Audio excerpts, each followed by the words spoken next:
Léo, tudo bom? Boa tarde, tudo bem, professor? Como é que você está? Tudo bem? Tudo ótimo. Muito prazer falar com você pessoalmente. Pô, eu que fico super feliz, orgulhoso. Pô, hoje de manhã, quando você mexeu comigo, eu falei, pô, que alegria ser lembrado pelo senhor e estou muito orgulhoso de estar aqui com você hoje. Ah, Obrigado, Você está fazendo um trabalho incrível de divulgação das práticas de saúde baseada em evidências. E para quem não te conhece, Léo, se apresenta para o público aí. Você é professor dessa área. Meu nome é Leonardo, eu sou de Mineiro de Belo Horizonte, já estou fora de Minas há bastante tempo, sou fisioterapeuta de formação. Fiz meu mestrado na UFMG, na área de educação física, quando eu queria ter feito meu mestrado na minha área, não existia na minha área, e eu fui fazer doutorado no exterior. Eu tinha muita vontade, eu percebi em 2003, 2004, que na minha profissão as coisas eram muito baseadas em mecanismos, muitas intervenções eram baseadas em modelos animais. Eu já lia muito sobre prática baseada em evidência e não tinha ninguém na minha área, na minha profissão, fazendo isso no Brasil. Então, eu fui procurar, na minha opinião, o melhor, eu acho que é o melhor cara do mundo ainda que faz isso, o professor Chris Meyer, da Universidade de Sydney. Fui fazer doutorado com ele, fiz ensaios clínicos lá e toda a minha formação de pesquisa vem do grupo dele. Vim para o Brasil e eu achei que eu ia voltar para Minas, para trabalhar na PUC Minas, continuar dando as minhas aulas. Eu fui convidado para coordenar o mestrado da Unicid, que é uma universidade particular aqui em São Paulo, e eu coordeno um programa de mestrado e doutorado em fisioterapia desde então. E venho trabalhando com cursos de PBE, cursos livres, disciplinas, né, tentando educar as pessoas muito ainda, até pouco tempo atrás, muito dentro da fisioterapia. E devagarzinho, eu acho que eu fui expandindo meus horizontes e outras áreas de atuação da saúde começaram a se interessar pelo meu tema e eu acho ótimo, acho maravilhoso. Muito bom. Então, é para chamar a atenção aí de quem não te conhece, que você é pesquisador, que você publica, que você é professor, trabalha com pós-graduação, ou seja, você está bem qualificado para tratar sobre esse assunto. E acontece que práticas de saúde baseada em evidência é uma coisa que antes estava muito restrito à academia, mas hoje, em virtude dessa crise que a gente vive no mundo hoje em dia, está todo mundo falando. De uma hora para outra, o mundo adotou a linguagem das práticas de Exato. saúde baseada em evidência, né? Então as pessoas falam ensaio clínico randomizado, estudos, P significativo, né?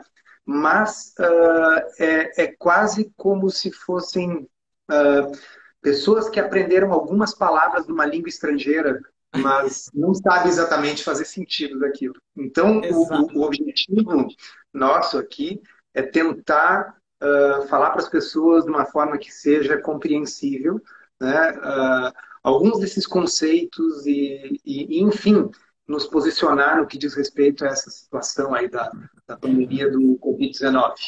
É isso aí, Né? vamos lá. Bom, Léo, eu vou entrar direto no assunto com a seguinte coisa que sempre aparece quando eu toco em Covid, apareceu muito nesses últimos dias, quando eu resolvi falar sobre o assunto, que é assim, eu tomei o kit do tratamento precoce e fiquei bem. Fulana não tomou e ficou mal. Né? Então, essa é uma forma de pensar que ela é muito natural para nós. Né? A gente brinca assim, o indivíduo que estava usando a camisa da sorte quando o time ganhou, né? Ele tende a botar aquela camisa sempre que o time joga numa decisão importante. Né? Isso. E isso é um tipo de pensamento mágico. Qual é o problema com esse tipo de pensamento no que diz respeito à Covid?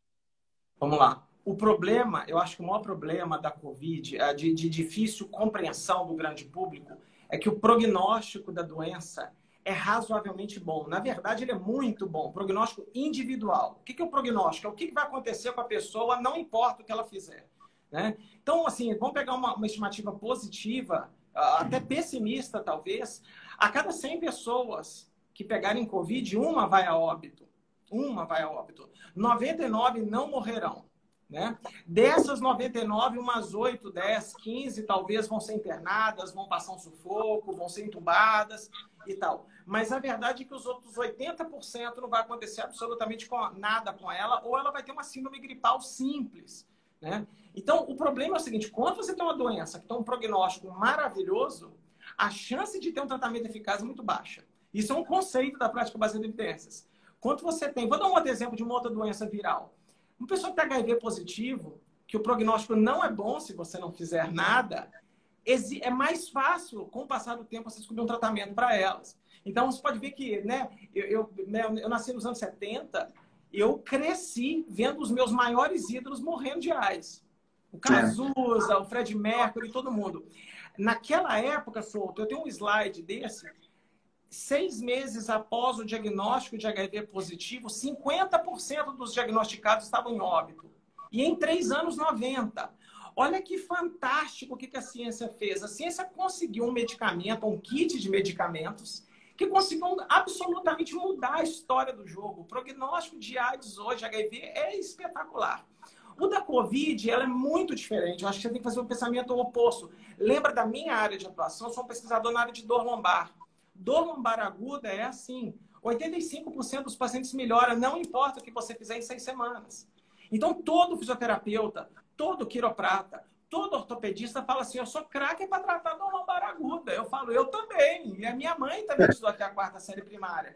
Porque o prognóstico é muito bom.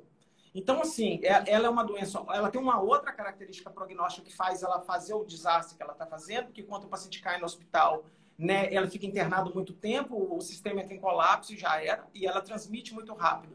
Então, assim, eu acho que a maior confusão das pessoas é que o fato delas terem melhorado e tido tomado algum medicamento, não significa que foi um medicamento que mudou o quadro clínico delas. É um pensamento de difícil absorção lógica, rápido, mas é isso que está acontecendo. Então, eu brinco, né? Eu tomo café todo dia, toda hora. E até o momento, espero não peguei Covid. Eu poderia atribuir que café é um tratamento preventivo para a Covid, né? E, não, obviamente, isso não é verdade. Perfeito. Então, eu acho que o principal conceito que as pessoas têm que ter é que, numa dessas situações em que a grande maioria das pessoas, graças a Deus, vai ficar bem, você não tem como saber se algo funciona ou não se não houver um grupo controle. Exatamente. Né? Você precisa ter sorteado, randomizado, um número grande de pessoas, um para grupo controle, outro para um tratamento, para poder observar. Por quê? Porque a grande maioria das pessoas nos 2 grupos vai ficar bem, independentemente do que você faça. Então, frases do tipo, eu usei e fiquei bem, tem o mesmo sentido de eu tomei café e fiquei bem. Né? Mas eu tomei o remédio e depois que eu tomei eu comecei a melhorar. Sim, mas sempre vai ser depois que você tomou que você vai melhorar, porque você entendeu? A pessoa vai melhorar. 99% vão melhorar. Então, necessariamente, se você fizer alguma coisa, depois que você fizer aquilo, você vai melhorar. Não importa o que seja, a não ser que você seja aquele percentual que evolui mal. E aí, inclusive, hoje alguém escreveu no meu Instagram, o tratamento me ajudou, porque eu fiquei com o pulmão 50% comprometida. E o médico me disse, ainda bem que você tomou o tratamento precoce, porque senão teria sido pior. Veja, não tem como afirmar isso, porque cadê o grupo controle? Não tem. É ela com ela mesma. Teve um filósofo matemático chamado Bertrand Russell, né, e ele deu um exemplo maravilhoso sobre esses postulados que são infalsificáveis, ou seja, que você não tem como jamais dizer que não foi. Né? Então ele dizia, imagine que eu afirme que existe um bule de chá entre a órbita de Marte e Júpiter. Prova que eu estou errado. Não tem como provar, porque se você olhar com um telescópio mais potente e não encontrar nada, eu vou dizer assim, mas mesmo o telescópio mais potente não consegue ver o meu bule de chá porque ele é pequeno. Né? E é impossível. Então, a gente inverte o ônus da prova, né, Léo? Quem propõe que algo funciona é que precisa demonstrar que funciona. E a ciência progrediu assim. O HIV hoje não tem essa mortandade que tinha, não foi porque as pessoas começaram a testar aleatoriamente todos os remédios que tinha na prateleira. Não. Foi por uma progressão lenta, gradual e incremental de ensaios clínicos randomizados. Senão a gente estaria até hoje com nossos ídolos morrendo. É isso aí, Souto. E complementando isso tudo que a gente está falando dessa primeira parte, se você for olhar a ciência ou alguma coisa parecida com ciência que dá alguma credibilidade para o kit precoce, o kit COVID, sei lá como é que chama isso, são exatamente estudos observacionais que não tem grupo controle, que nada mais faz do que complicar o pensamento das pessoas e aumentar o viés de confirmação delas. Ela falou, tá vendo aqui, está publicado aqui. O que não falta é artigo de estudo observacional querendo fazer inferências sobre efeitos de tratamento sem que... deve acontecer com você toda hora. Várias pessoas falam assim, Léo, o que você acha desse estudo? Eu paro no título. Eu falo, olha, estudo observacional não serve para responder essa pergunta. Mas estudo observacional serve basicamente para levantar uma hipótese. Que aí você vai pensar naquela probabilidade, se essa hipótese tem plausibilidade, que vale a pena testar no ensaio randomizado. Uma pena, né, Souto, é que isso não está escrito no resumo, por exemplo. Do próprio autor pisar no freio, né? Os autores precisam ser mais cuidadosos, mais contundentes nas suas frases. Falar, olha, não é que o estudo é inútil, o estudo tem a sua utilidade, mas como a maioria das pessoas não vai passar do resumo, o resumo tem que ser escrito de forma cautelosa, verdadeira, quanto for para ser verdadeira, e sem grandes especulações para o futuro, eu acho, né? Eu acho. Com certeza. E periódicos que se prezam, normalmente no mecanismo de revisão pelos pares, talvez apontem isso. Nem sempre, mas deveriam. No entanto, a gente tem uma série de periódicos predatórios, que a gente chama, né? Que são... eu vou abrir um parêntese. Certa vez teve um jornalista, se não me engano, o sobrenome era Bohannan, Bohannan, que ele fez um artigo falso, ele inventou, ele não fez nenhuma pesquisa, ele criou aquilo como se fosse um estudo randomizado dizendo que pessoas que comiam chocolate emagreciam mais, que chocolate emagrecia. Pô, é tudo que as pessoas querem ouvir. Né? E aí ele submeteu isso a um desses periódicos predatórios. O que é um periódico predatório? Ele cobra caro para aceitar o seu artigo. E se você pagar, eles publicam qualquer coisa. Né? E aí, sem revisão, eles nem leem. Sem revisão, faz de conta, é revisão de faz de conta, porque o objetivo é ganhar dinheiro. E aí, uma vez publicado esse artigo, ele fez um press release e mandou para vários jornais da imprensa, né? E vários publicaram, vários caíram. E aí ele revelou a fraude, fez uma matéria que ele publicou mostrando como era fácil plantar uma notícia falsa. Bom, hoje nós temos não apenas o problema dos periódicos predatórios, como nós temos o famoso preprint, que é o artigo que foi escrito e que não passou por revisão nenhuma. Né? E, claro, a ideia original do preprint era permitir uma revisão maior por toda a comunidade científica. A ideia era boa. Mas com o pânico causado pela situação crítica de saúde da pandemia, o preprint começou a gerar manchetes. Né? E hoje a gente vê nesses sites aí um monte de preprints. E aí eu vi você comentando nos seus vídeos e comentários super bem colocados, bem feitos, sobre esses sites. Eu anotei alguns aqui, né? Que dizem que são uma revisão sistemática em evolução. Né? Então, é o C19 Study, ou o IVM Meta, ou o HQ Meta, ou o C19 Ivermectin. São vários, parecem todos com uma estética meio parecida. Assim. E aquilo me parece o oposto do que seria uma revisão sistemática. Vamos explicar para o pessoal.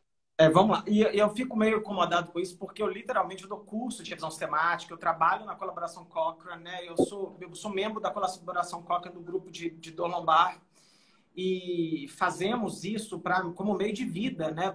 Todos os meus alunos de mestrado e doutorado fazem revisões sistemáticas, e aquilo ali é um ótimo exemplo do que não é.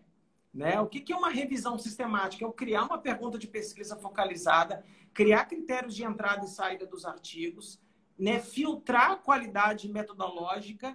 E eu brinco muito, eu fui vizinho de uma moça que chama Carol Rosa, ela é a maior organizadora de armário do Brasil, ela é aquelas mulheres que fazem o armário ficar todo bonitinho. Eu falo que uma bela revisão sistemática tem que ser igual os armários da Carol Rosa. Então, assim, a meia fica numa gaveta só, as cuecas ficam em outro, os sapatos ficam em outro. Então, as comparações entre os tratamentos têm que estar devidamente separadas para você não misturar tudo, porque misturar tudo fica feio. E ainda assim, você tem que analisar uma coisa que chama heterogeneidade clínica e heterogeneidade estatística para você fazer um método matemático chamado de meta-análise. Que um curso meu disso vai demorar 20 horas para uma pessoa entender todo o procedimento, como ter uma noção básica de como fazer. O que o IVMeta faz, e quando eu falei IVMeta serve qualquer um, C19, porque para mim é o mesmo site. Eu não gosto de site sem autoria, sem cara para bater, então não tem dono o site, é uma coisa meio deep web, assim. A estética é bonita. E ela já começa mal, né? Ela fala assim, a ivermectina funciona uma análise de 44 estudos de não sei o quê, tal, e 2 pontos, né? E aí o que eles fazem é arremessar qualquer documento, seja ele publicado ou não, seja ele pré-print ou não, seja ele press release ou não, deve entrar a revistinha da Turma da Mônica ali. Onde tiver número, o cara cata os números e arremessa dentro de um gráfico de meta-análise, que chama Forest Plot, que é um gráfico que aceita qualquer número que você tacar lá dentro, ele importa. Sim. E o cara bota lá, fica super bonito, a estética do site é boa, ela é muito convincente para o público leigo ou para o profissional de saúde que não tem treinamento em saúde baseada em evidências. É facílimo passar a perna ali. E eles fazem combinações absolutamente esdrúxulas. E por que a gente tem que falar isso? Eu vi o do IVMeta, tá? O do IVMeta, eu vi há poucos dias atrás, cerca de, sei lá, 95% dos papers que estão lá não são publicados, são pré-prints. Ou seja, pode ser que aqueles pré-prints nunca serão publicados, porque são de tão má qualidade que ele vai sendo rejeitado e nunca, ou durante o processo de revisão por pares, os autores vão ter que reanalisar os dados, mudar as conclusões, ajustar as conclusões, diminuir o tom da entusiasmo na hora das decisões dele. Diminuir a retórica. Diminuir a retórica, isso é chamado de spin. Spin é quando o meu resultado é pequeno e eu falo que ele é maravilhoso. Eu faço isso o tempo todo com a minha filha. Eu falo que a minha filha é a menina mais bonita do mundo, mas é claro que eu tenho meu conflito de interesse, meu viés de confirmação disso. E os autores, infelizmente, a maioria dos autores em ciência fazem muito spin, até não intencional. Então, assim, vamos voltar para o C19 Study, que é de cloroquina. Você pega o C19 Study, ele fala que é sensacional, mas há 4 semanas atrás foi publicada a revisão da Cochrane, que é a melhor tipo de revisão sistemática que existe, que fala que a cloroquina não funciona e ainda tem uma recomendação seguinte: a gente acha que não deve ser feito mais estudo sobre o assunto, que a qualidade de evidência é tão alta.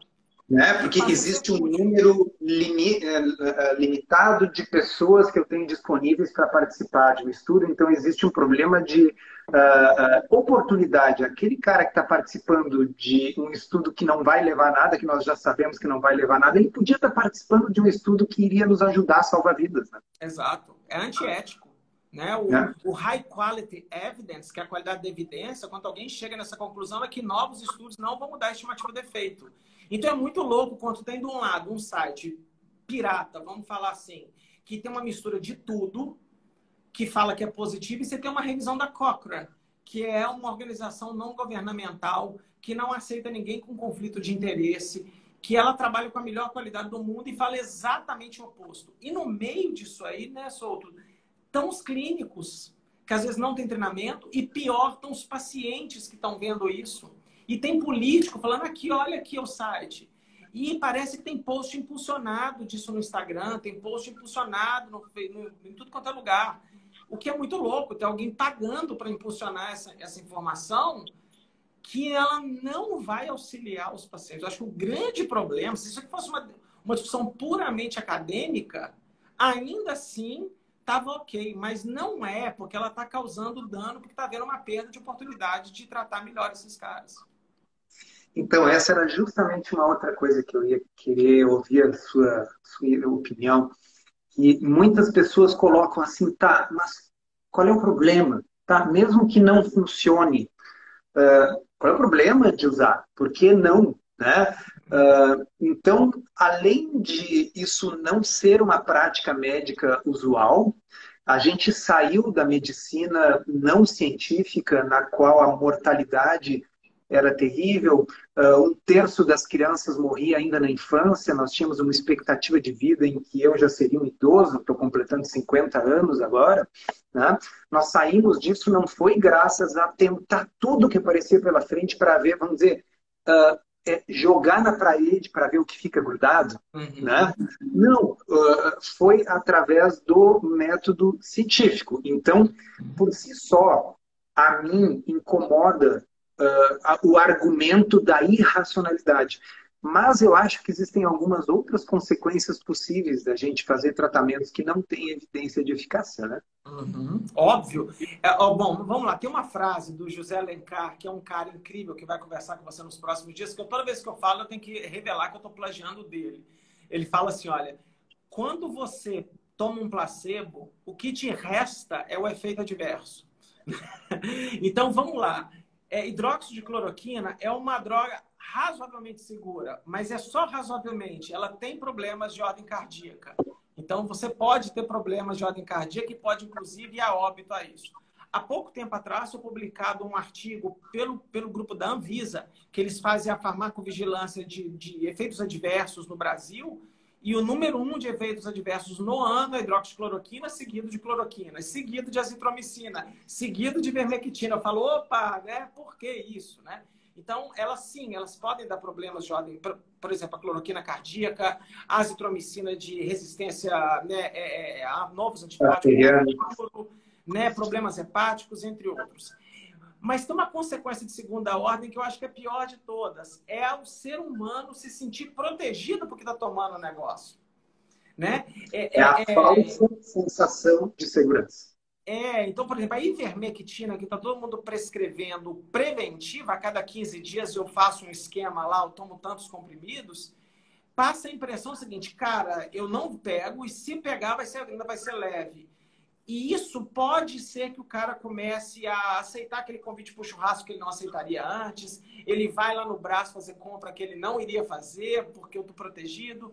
E ele começa a abrir a guarda e começa a expor ele e a família dele toda. Isso é muito, muito, muito perigoso, ao meu ver.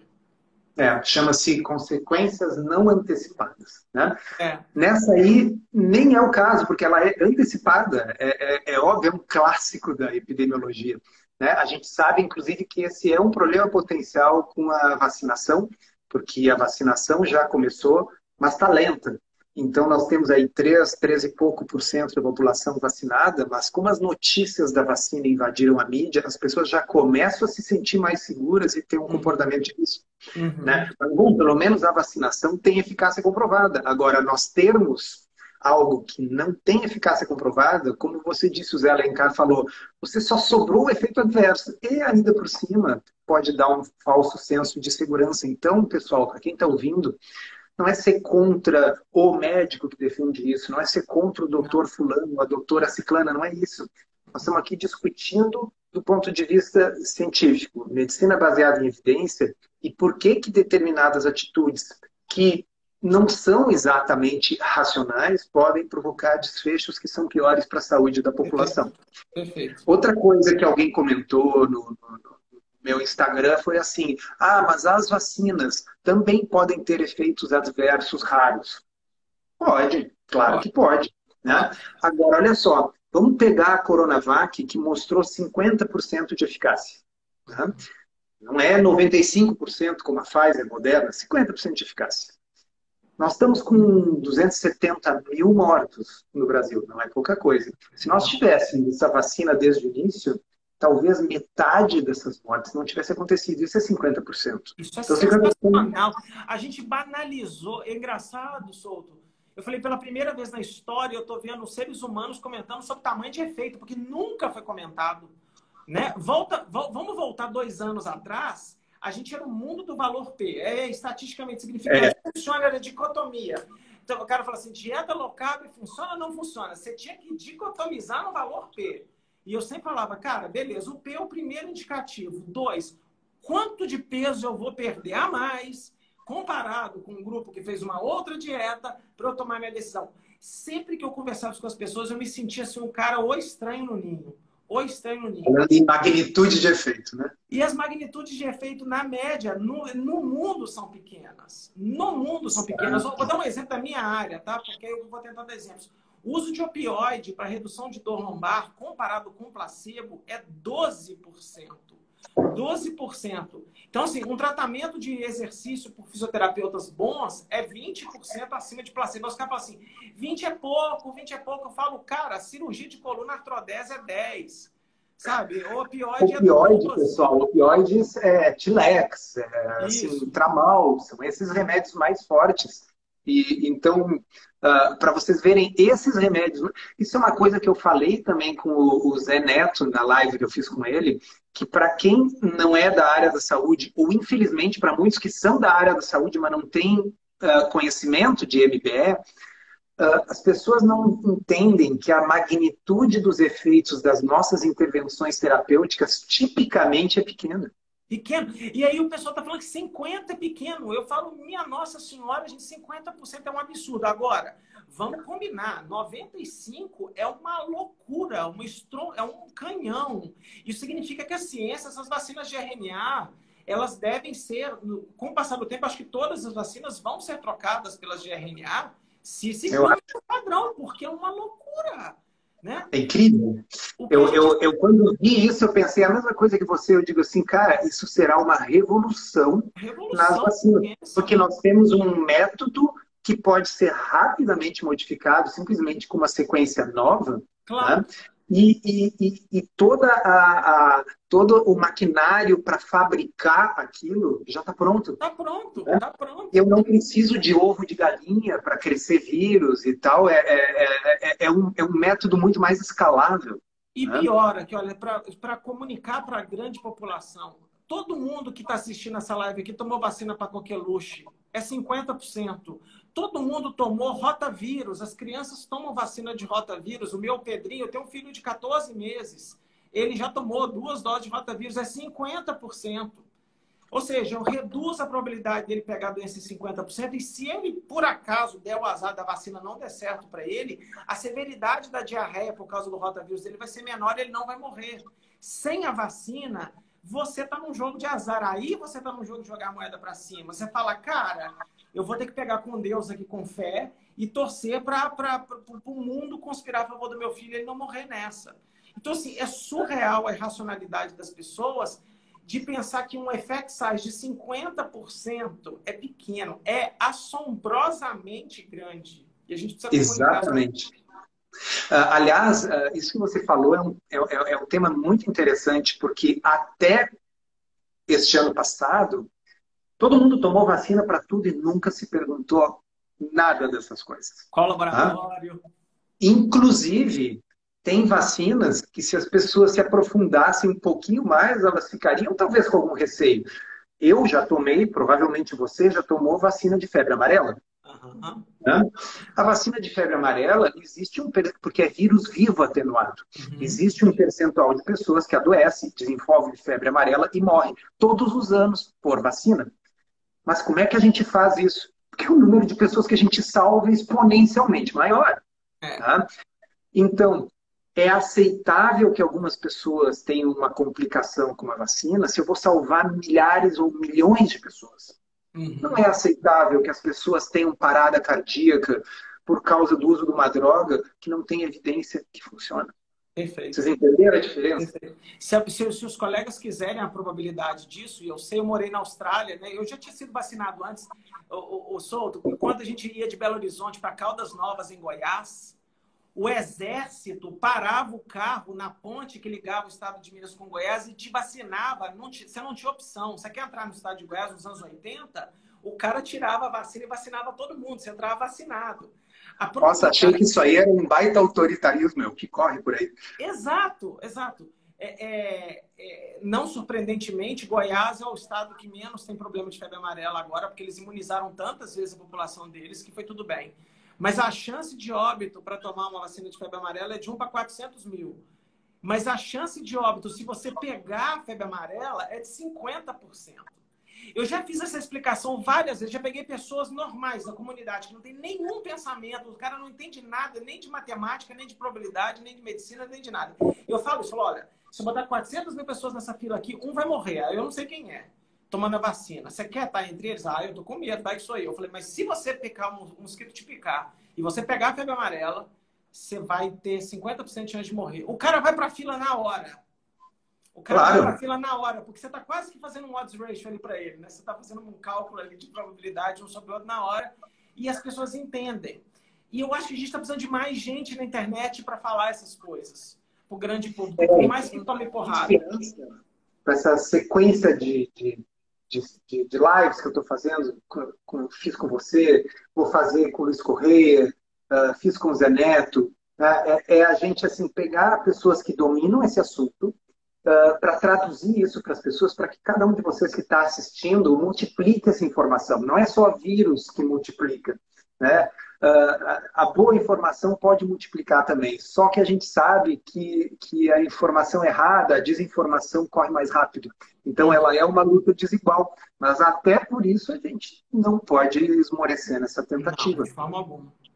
Uma outra coisa que você falou, e eu vou buscar de novo, que é a questão do tamanho, da magnitude do efeito terapêutico. Eu também conversei isso com o Zé Neto. Remédios que estão absolutamente comprovados que funcionam, quando nós vamos ver, eles têm um efeito de 25% de redução de um desfecho, ou 30% de redução de um desfecho. São considerados remédios muito bons.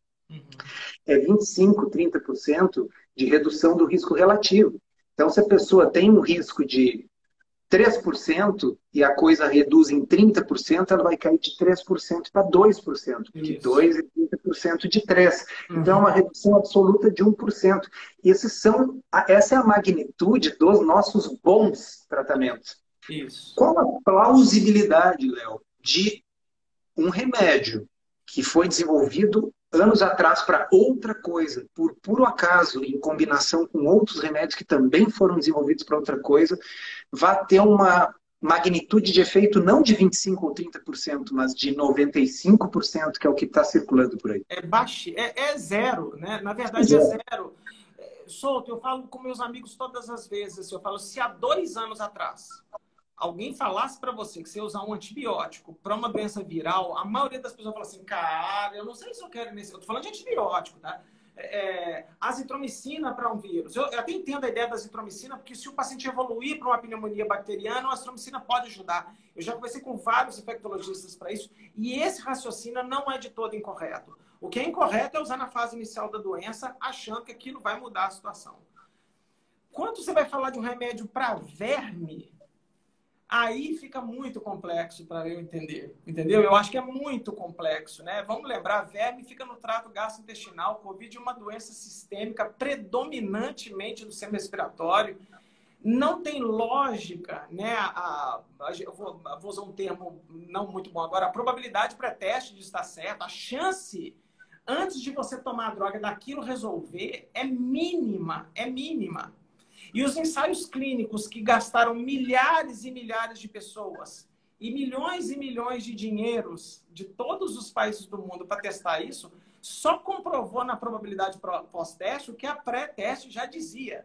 Não devia nem ter inventado essa história, né? Mas, Léo, lá no C19 Study deve ter alguns papers lá mostrando que em cultura de células, se você pingar com uma pipeta o remédio nas células, o vírus vai replicar menos dentro da célula. Então, não era para funcionar. Legal. Vamos lá. Eu tenho 2 coisas ótimas sobre isso aí. Aí nós já estamos falando, mas de novo, né? O problema é você ir no desfecho central, né? Talvez a gente acompanhou aqui no Brasil o ensaio controlado aleatorizado daquele remédio para verme que o nome comercial é Anita. Eu esqueci o nome da fórmula aqui agora. Esse estudo é um ótimo exemplo disso. Os pacientes que tomaram o vermífugo tiveram redução de carga viral comparado com aqueles que não tomaram. Só que parou aí o resultado do estudo, porque o número de internações foi idêntico, o número de mortes foi idêntico, né? O número de pacientes que ficaram severos foi idêntico. Ou seja, tem alguma coisa entre a carga viral e o óbito e o desfecho clínico Eu nunca iria no infectologista para reduzir minha carga viral. Eu iria para reduzir meus sintomas. Falar, eu quero voltar a jogar tênis, né? Então, Isso, assim, para não morrer. para não morrer, eu não quero morrer, eu não quero internar, né? Eu moro numa cidade do interior, sem família. Eu falo com a minha esposa, a gente não pode ficar doente, porque se a gente os dois internarem, quem vai cuidar dos meus filhos? Eu não tô nem aí para carga viral, para ser honesto. Eu não quero morrer. Eu não quero ir para UTI, porque eu preciso de alguém cuidar dos meus filhos. E isso é um desfecho clinicamente relevante para os pacientes. E aí existe uma confusão absurda de estudos ainda em fase in vitro, em rato ou mesmo na placa, que confunde a cabeça das pessoas. E se você me permite, eu queria contar para todo mundo a historinha da ivermectina. A historinha da ivermectina é muito simples. Um grupo da Austrália já sabia de antemão, olha só, que a ivermectina não reduz carga viral só de Covid in vitro. Ela reduz carga viral de dengue, de Zika vírus e de HIV. Atenção, de HIV. Se você fizer o mesmo experimento com HIV, ela reduz a carga viral do HIV. Eu nunca vi ninguém prescrever ivermectina para HIV. Nem para Zika vírus e nem para dengue. Coisas que já arrebentaram o nosso mundo por causa disso. E o estudo é ultra cuidadoso. É um estudo em vitro, o cara falou, olha, pode ser... Aí falou assim, apesar da ivermectina não, na prática não ter resolvido nem Zika, nem dengue, nem HIV, pode ser que ela seja útil. Portanto, deve ser feito ensaios controlados e aleatorizados para testar a eficácia dessa droga. O que todo mundo entendeu? Vai para a farmácia e compra ivermectina. E a última frase desse estudo é que a dose testada nesse estudo é 17 vezes maior do que a dose vendida na drogaria. Se um cara tomar 17 comprimidos de ivermectina de uma vez só, eu acho que ele vai encontrar com Jesus Cristo em alguns minutos. Ele vai ter uma falência hepática, ele vai ter uma toxicidade violenta e tal. Então, assim, a gente está tomando um remédio que a plausibilidade é baixa, com uma dose 17 vezes menor do que aquela que é capaz de reduzir a carga viral, e o resultado é isso aí, cara. Nós vamos bater 280, 300 mil mortos e não está funcionando. Né? E a cloroquina não é muito diferente disso.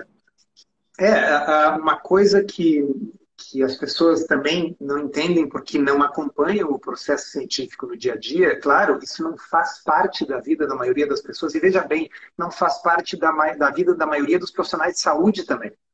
Né? A maioria dos profissionais de saúde está na parte terapêutica, eles estão executando os cuidados. Né? O médico está dando remédio para o seu paciente, o fisioterapeuta está tratando do seu paciente. Então, nem todo médico, nem todo fisioterapeuta, nem todo profissional de saúde é cientista. Não, Tá? e nem deve ser, né? E nem claro. Ser. Tá?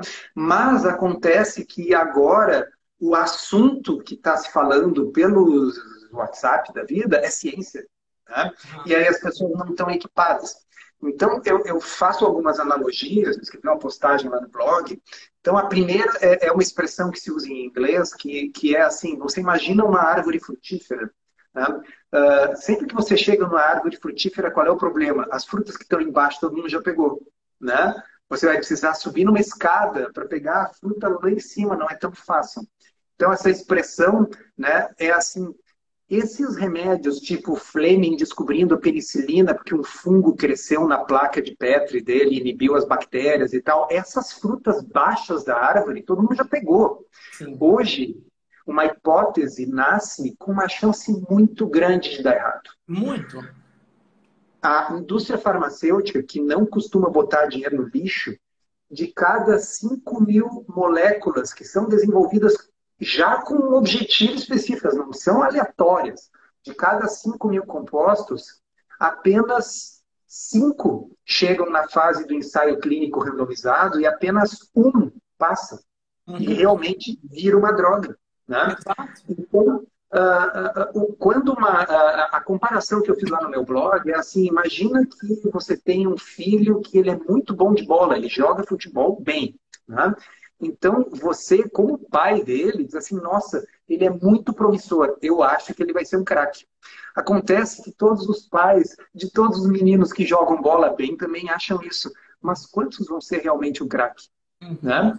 Então, no mundo real do futebol, você tem ali os olheiros que vão pescar e aí vão pegar aqueles que jogam melhor e vão levá-los para uma outra fase, que é um campeonato de júniors. Né? E dali outros olheiros vão pescar e daqui a pouco colocar num time profissional da Série B. Né?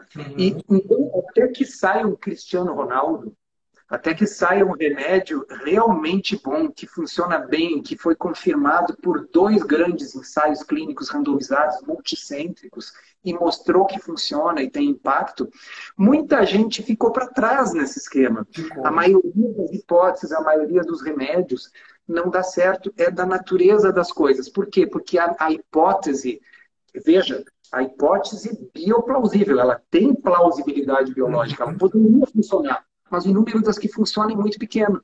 E aí eu repito, vamos só pensar, pessoal, qual a chance de que, numa doença nova, drogas de repropósito, ou seja, drogas que não foram desenvolvidas para aquilo, tenham um resultado melhor do que praticamente qualquer remédio que se usa para praticamente qualquer doença em toda a medicina. Porque o que está circulando no Zap Zap é assim, doutor fulano tratou 500 pacientes e nenhum internou.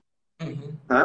Já os pacientes que não trataram, todos estão se dando mal. Ou na cidade X, pacientes que adotaram, aquela cidade adotou uma estratégia, ninguém morreu. Já na outra cidade está um caos, que é a chamada falácia ecológica. Ecológica, a observação ela é altamente viciada, a observação clínica do médico, né, do profissional de saúde. Existe um estudo que eu amo, Souto, que eu gosto, de novo, da minha área também, né? Que eles conversaram com pacientes e ortopedistas e os pacientes operaram com esses médicos de artroplastia total do quadril.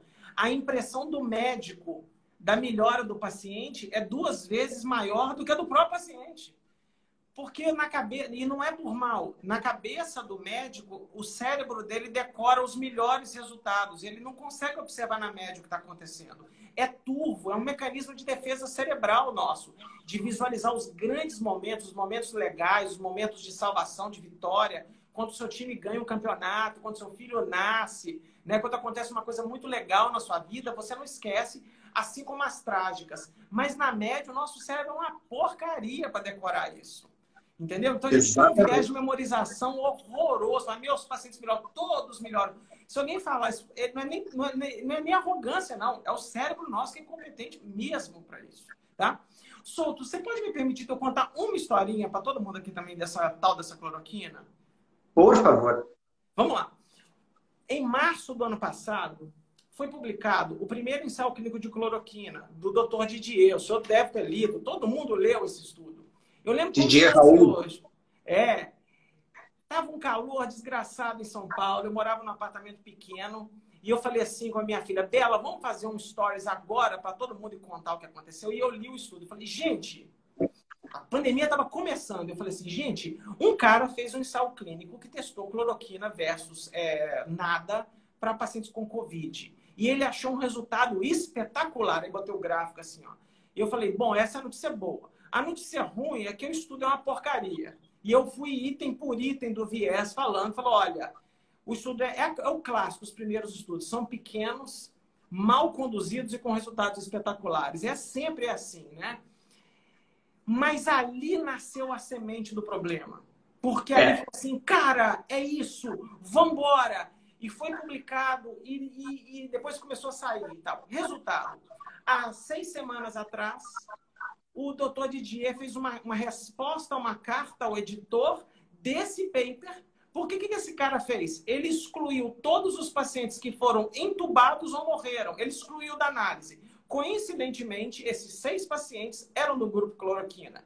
Então, ele não fez uma coisa que chama princípio de intenção de tratar. E aí, ele foi meio que forçado pela revista a fazer análise levando em consideração esses 6 sujeitos. E 6 não é pouco, não, porque o estudo tem 26. O estudo era pequeno também. Minúsculo. Quando ele colocou, adivinha o que aconteceu? O efeito foi a 0. Ou seja, esse troço podia nem ter existido, essa ideia de cloroquina. Entendeu? Esse que é muito louco. A ciência se autocorrige, mas ela é lenta. Ela é morosa. Esse estudo tem mais de 1.300 citações. O fator de impacto dessa revista vai a 1 milhão ano que vem.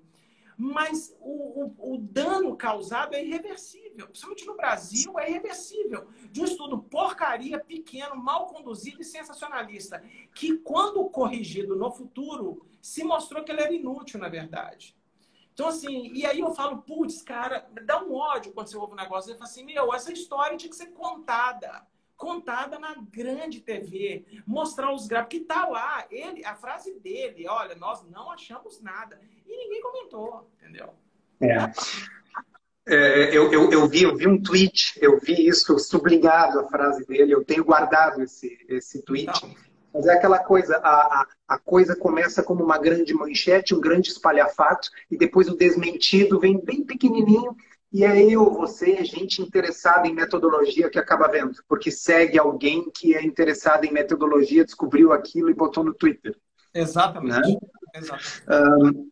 Uma coisa interessante para quem não é da área pensar, eu acho que é interessante que nem você falou aquele outro exemplo em que mesmo uma pessoa que não tenha noção de matemática, enfim, ela entende. Né? Qual é o problema dos estudos pequenos, pessoal, das pequenas amostras? Se eu jogar uma moeda 1000 vezes para cima, 1000 vezes para cima, e eu perguntar para vocês, quanto por cento vai ser cara, quanto por cento vai ser coroa? A resposta correta é 50% cara, 50% coroa, né? Que a probabilidade é a mesma de cair cara e coroa se a moeda não for viciada. Agora, eu vou fazer uma pergunta diferente. Se eu jogar 1000 vezes uma moeda para cima, qual a probabilidade de eu encontrar pelo menos uma vez 10 coroas consecutivas? E a resposta é 38%. Então eu tenho uma probabilidade nada trivial de conseguir ver uma sequência de 10 coroas para cima. Agora imagina que eu filmo todas as 1000 jogadas, mas eu edito meu filme e eu publico só a sequência de 10 coroas. Quem que não vai achar que essa moeda é viciada? As pessoas vão dizer, ou o cara é mágico, ou essa moeda é viciada. Isso é um truque. Na natureza não aconteceria de uma moeda sair 10 vezes coroa. Sim, acontece, pessoal.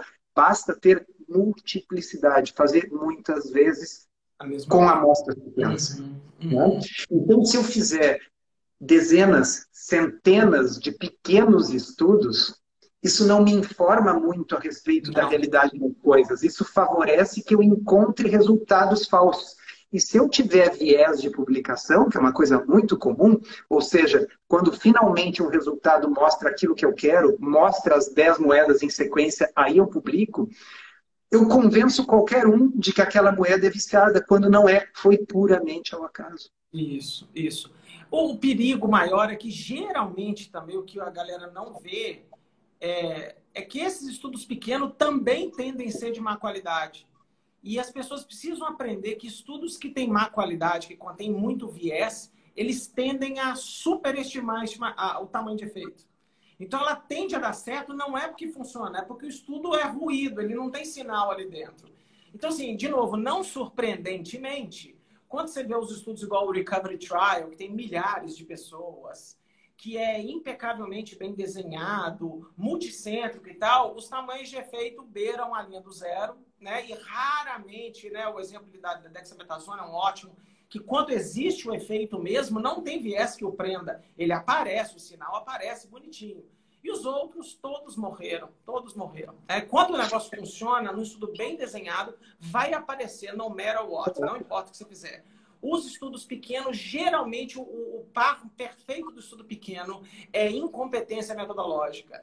E a incompetência metodológica ela é muito boa para o cara que tem fé, porque ela traz o resultado que a galera quer ver. E a gente quer ver boas notícias, né, Souto? A gente quer que a coisa funcione.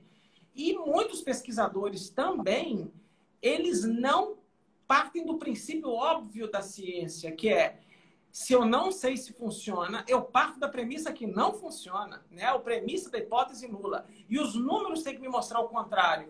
E infelizmente, isso parece que é mal ensinado, ou tem muito amador no mercado que não está fazendo isso bem. Então, a própria ciência joga contra si mesmo. Perfeito. Vamos ver aqui se tem mais alguma coisa na nossa listinha, porque é tanta coisa, né? Bom, você, a gente muitas vezes é acusado nas redes sociais de não ter coração, de ser insensível, porque afinal a gente está tirando a esperança das pessoas, né? Então, pessoal, ao contrário, se a gente não desse bola, né? Assim, por que que eu me preocupo com isso? A gente se preocupa por causa das consequências não antecipadas da crença em tratamentos não comprovados. E veja, a ciência, ela é uma coisa fluida. A gente não afasta a hipótese de que possa vir a surgir um tratamento eficaz Claro. e de que até hoje esse tratamento fosse experimental e a partir de amanhã ele seja comprovado como eficaz. Agora, existe a questão da probabilidade pré-teste, né, que você comentou, que é aquela questão assim, uma coisa é um fármaco que foi testado em fase 2, mostrou-se promissor, então ele já passa a ter uma probabilidade pré-teste maior. E aí, quando você testa ele em fase 3 e ele funciona, bom, você dá um crédito maior para aquele resultado, porque ele já partiu de uma probabilidade anterior Maior. razoável, Claro. né? Então, o problema é, na minha analogia do futebol, é aquele menino que o pai dele achava que era promissor, só que o pai dele era muito importante, então pegou ele para jogar lá na final da Copa dos Campeões, sem ele nunca ter passado pelas etapas anteriores que vão É, selecionando realmente aqueles que têm chance de ser um craque, exato, né? exato. E daqui a pouco o moleque, por um golpe de sorte, marca um gol. Qual a chance de que ele realmente seja um caraca e qual a chance de que isso foi um golpe de sorte? Uhum, uhum. Né? Então, É, a probabilidade pré-teste é muito importante. é importante, eu acho que a gente esquece um pouco da nossa vida como seres humanos. É importante saber o que não fazer. Concorda? O que eu não devo comer? O que eu não devo fazer antes de dirigir, por exemplo, ingerir bebida alcoólica? O que eu não devo esquecer antes de entrar no carro, por exemplo, botar meu cinto de segurança, trancar minha casa? A ciência, ela vai te dizer muitas coisas, porque o princípio número 1 da ética médica e também do meu código profissional é, primeiro, não cause dano nas pessoas. É a primeira coisa. A Anvisa fala, eu parto do princípio que não faz mal. Depois eu quero ver se faz bem e o custo disso. Então, assim, as pessoas não deveriam se decepcionar com os estudos negativos, porque os estudos negativos vão Eles também são informar, importantes. eles vão te informar o que você não deve fazer. A gente parou de fumar, o mundo parou de fumar porque estudos começaram a mostrar que o negócio não era bom. Né? Bebida alcoólica, droga, qualquer coisa que você imaginar. E aí você consegue fazer isso. Nisso aí também você vai eliminando as possibilidades das coisas que não funcionam. E você começa a olhar para um outro lado. A ciência é tentativa e erro. O que eu acho muito louco nessa pandemia, e em alguma parte ela pode ser até justificável, mas está injustificável no momento, é ficar jogando qualquer fármaco a qualquer momento, pelo simples motivo que eu não sei o que eu devo fazer. Bom, as pessoas sabem o que ela deve fazer, mas é ficar jogando fármaco no mercado, off-label, perigosíssimo, né? Ontem eu vi uma entrevista do Gustavo, diretor de ciência da Anvisa. Ele foi super cuidadoso com as palavras sobre off-label. Ele falou, olha, não somos nós que falamos isso aí são as entidades, os médicos é que tem que resolver isso ou não, entendeu? Então, eu não acho que o resultado negativo é ruim. É que a ciência também ela não se propõe a fazer gracinha para as pessoas. Vamos falar de sério aqui agora. Agora eu vou sentar na academia e falar assim, enquanto cientista, o meu papel na sociedade é tentar dar respostas para as demandas clínicas. E eu atendo o paciente até hoje. Eu não tenho compromisso em fazer coisa bonitinha para as pessoas. Eu tenho compromisso de tentar achar a melhor verdade possível com o menor risco de viés. E a melhor forma disso chama ciência de alta qualidade. Ponto, é isso. E ela funciona. Vamos deixar muito claro que ela funciona. Você pega o ensaio clínico da Moderna, da vacina da Moderna, da Pfizer, por exemplo, e olha, um cientista lê aquilo, fala, aquele gráfico que abre aquela boca de jacaré e fala, minha Nossa Senhora, é isso aqui mesmo. Depois, lá em Israel, eles fizeram um observacional, né, pós-ensaio clínico. Aquilo ali, cara, é de encher o olho de lágrimas. Fala, meu Deus, quantos pesquisadores e médicos e biólogos e estatísticos trabalharam para fazer essa tecnologia de DNA, RNA mensageiro, e que deu certo, deu errado, deu certo, deu errado. Quando veio a pandemia, eles fizeram um fármaco e vão salvar a humanidade. É só isso que eles vão fazer. E a ciência é incrível por causa disso. Exato. E aí eu vou pegar esse gancho e, pessoal, vamos pensar um pouquinho. para algumas coisas em ciência, precisa assim, entender de estatística, precisa entender de análise estatística, análise bayesiana e tal. Porque eu vou falar agora é só bom senso. Tá? Israel, um país super desenvolvido, muito avançado do ponto de vista científico, com uma população bem pequena. Né? Então, Israel, se quisesse, poderia dar ivermectina, cloroquina e o que fosse para toda a população. Tá? Rapidinho. Se a coisa é tão eficiente assim, por que eles não fizeram? Uhum. Não, por algum motivo maligno eles querem que a sua população morra. Bom, então por que estão vacinando com uma vacina que está impedindo eles de morrerem? Sabe, leve as últimas consequências esses pensamentos conspiracionistas, eles não fazem sentido. Veja, quando nós temos algo que funciona, mesmo algo que funciona pouco, os países que têm dinheiro usam e usam muito. E eu vou pegar e sair por um caminho completamente diferente do que nós estamos falando aqui, que é doenças infecto-contagiosas, e vamos falar de câncer. Existem hoje drogas para câncer que são caríssimas, custam na faixa de $100.000, né? E que agregam 3 meses na vida da pessoa. A pessoa ia morrer, ela vai continuar morrendo, mas vai viver 3 meses mais. Para a nossa realidade, esses remédios praticamente são inacessíveis, mas nos Estados Unidos, na Europa, esses remédios são usados porque o fato é a magnitude do efeito é pequena, mas está comprovado que funciona. E, bom, se tem sociedades ou pessoas, indivíduos que têm condições de pagar, elas pagam por isso. Perfeito. Mas estas mesmas sociedades, tendo remédios baratos, genéricos, não vão usar. Porque não, porque, enfim, só aqui no Brasil a gente descobriu, a gente é melhor do que o resto do mundo, embora a gente esteja gritando e publicando isso em inglês, ninguém mais no mundo usa, por que não? Né? Mas aí aparece uma notícia, em Portugal, não sei o que. Sim, tem pessoas minoritárias, né, que sugerem e pedem o uso em qualquer lugar. Portugal aprovou o uso, ou não sei que lugar aprovou. Não, é mais ou menos como aconteceu nos Estados Unidos, né, que o FDA disse assim, olha, não tem, a evidência não tem, tá subjúdice, mas enfim, né, se o médico quiser usar off-label, tá bem. O médico, ele não está proibido de prescrever uma medicação off-label. Todo mundo sabe disso. Tá? E entre 4 paredes, esse médico pode conversar com o seu paciente, expor as fraquezas das evidências que tem e mesmo assim decidirem utilizar. Isso é uma situação. A outra é espalhar pelo WhatsApp para todo mundo. É isso. Acho que é isso que você foi. Que as pessoas têm que usar.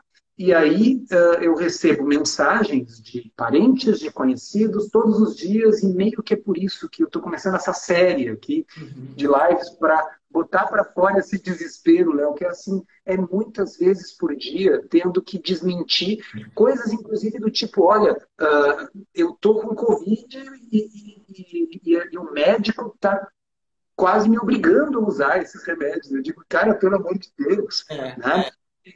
Então, assim, nós precisamos tentar voltar à racionalidade. Os argumentos são bem claros, acho que vocês já entenderam, o Léo já explicou.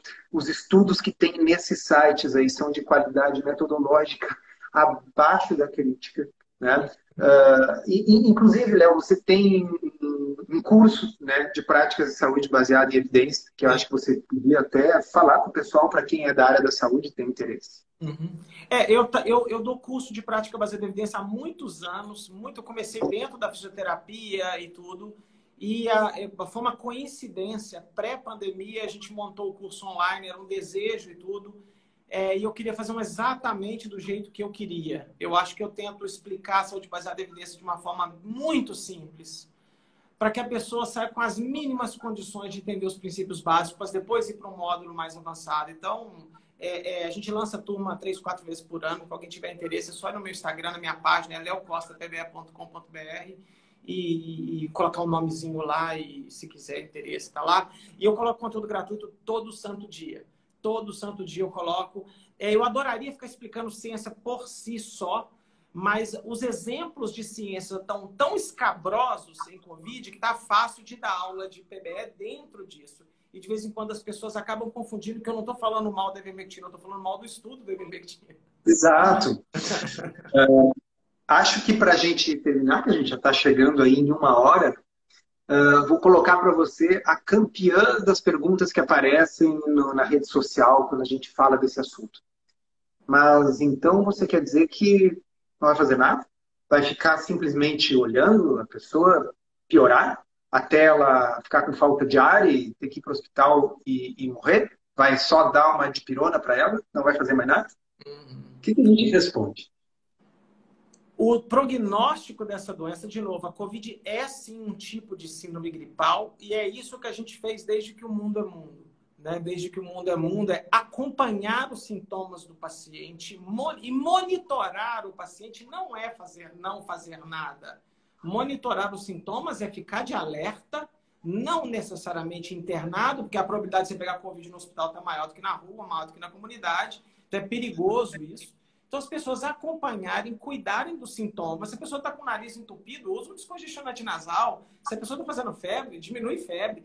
Fica atento. Eu recebi várias pessoas de família minha isso. Falei, olha, fica atento em dispneia. Está faltando ar, aí o alerta ligou. Mas não espera, não. Não espera mais. Tem que buscar ajuda médica, sim.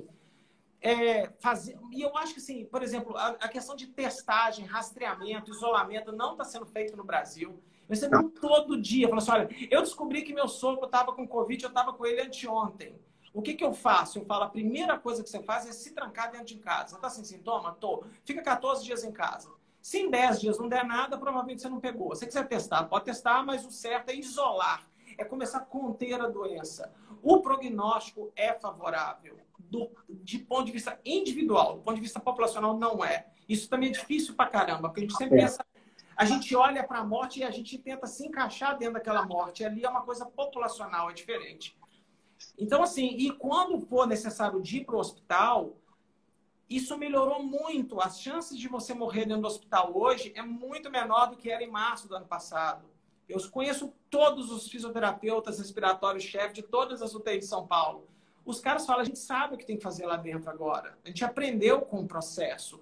A gente tem dexametasona agora, uma droga barata, que reduz mortalidade. Então, o cara começou a evoluir para a oxigenoterapia. A gente já tem uma droga a mais para colocar no pacote, né?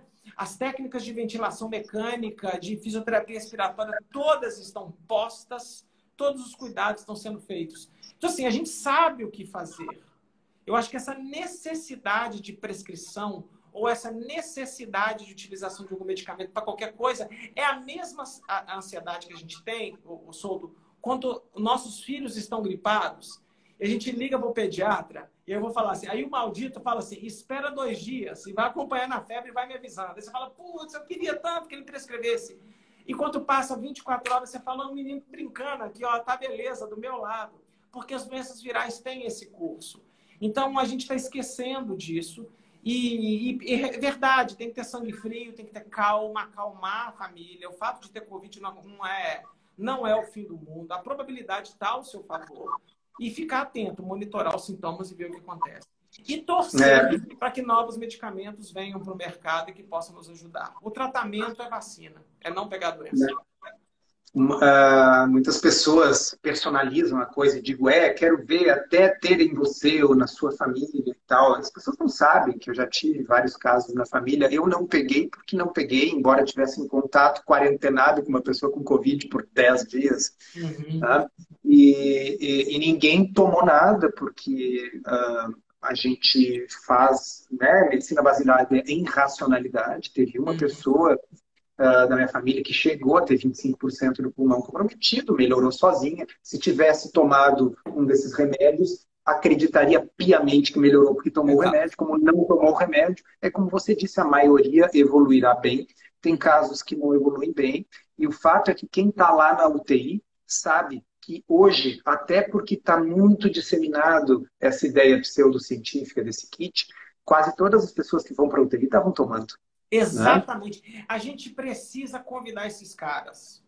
Porque eu estou para convidar 2 intensivistas para conversar, porque o meu papo com eles, eu adoro não só ler artigo, mas também entender o que está acontecendo na beira do leito. Então, o meu amigo, eu tenho um super amigo meu, o Ivens, que ele é chefe ele trabalha na parte da chefia da fisioterapia respiratória do Hospital do Servidor Público em São Paulo. Eu sempre pergunto para ele, e aí, Ivens, como é que tá? A gente mora no mesmo prédio. E ele vai falando as coisas, entendeu? Então, assim, eu já perguntei isso pra ele. Falei, cara, você tem no prontuário desses caras quantos tomam? Ele fala, nossa, um monte. Mas isso não vaza, entendeu? E hoje É, não tem problema. O cara não tá dando nome de ninguém. Muitas pessoas estão usando. Infectologistas estão falando que pacientes estão tendo problema. Não da Covid, mas do uso incorreto de Decadron, com azitromicina, com ivermectina, com todas essas inas que não fazem nada a não ser dar dinheiro para drogaria, para laboratório farmacêutico fazer mal. Esse aqui é o problema. muito bom. Olha, tá sensacional a conversa. Eu quero te agradecer muito a oportunidade. Isso aqui vai ficar gravado. Vocês que estão nos ouvindo, divulguem, espalhem. Vamos viralizar também aquilo que é medicina e prática de saúde baseada em evidência, porque a gente está contra uma viralização de pseudociência, como acho que nunca houve antes na história da humanidade. Então, acho que a gente tem que fazer a nossa parte também.